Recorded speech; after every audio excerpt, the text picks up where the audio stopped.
Ito pong gimbal stabilizer. Subukan po natin kung okay din pa siya gamitin. In-order niya po ito sa Shopee.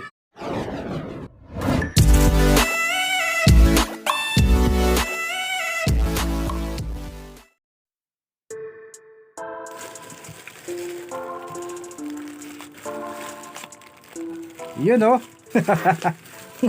Ito po ay in-order po ng kaibigan kong vlogger. Yan. Gusto niyang ipatesting niya sa akin kung okay daw. Nabili niya to sa online ng $9.95. Free shipping na dito sa Bicol. Dalawang kulay po, mayroon siyang puti saka mayroong itim. Ito po yung itsura niyan.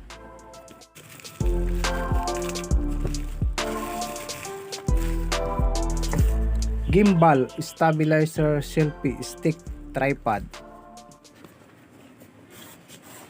Yan yung mga accessories.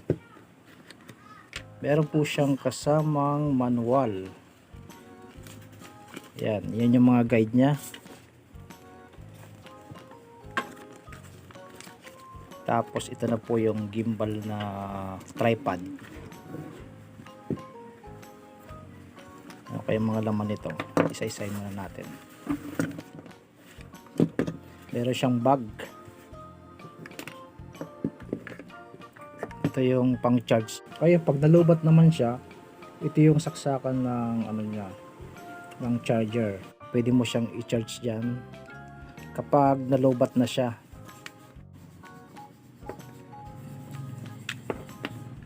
Ito yung adjustan niya. Yan. Yan, para mai-twist mo siya kung anong gusto mong ano ng cellphone mo. Meron din siyang kasamang remote.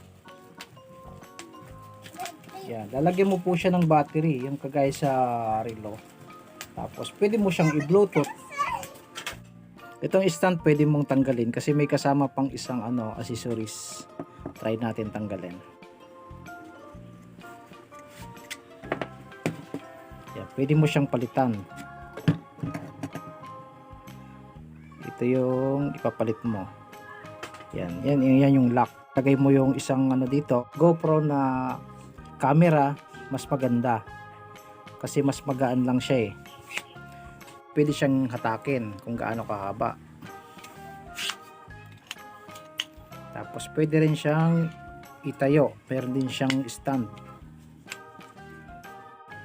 Pwedeng hilahin dito sa taas. Pwede rin hilahin dito sa kabila. Dalawa pala pwede. Ayun.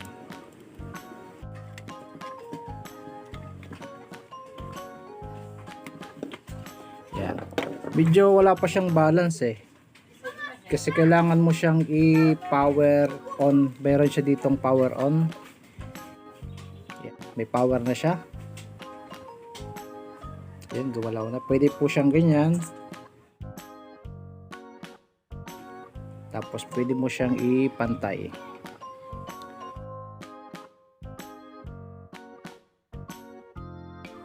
Yan.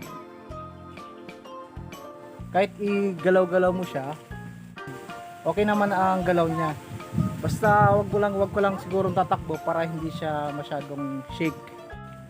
Tapos pwede mo siyang pahabain. Yan. Yan, ganyan pala kahaba, pwede oh. Kaya sakop na sakop ka. Yan. Pwede mo siyang iwanang mag-isa. Nakatayo siyang ganyan oh. Yung mga kailaw oh, try natin maglakad-lakad. Tapos alog-alog natin.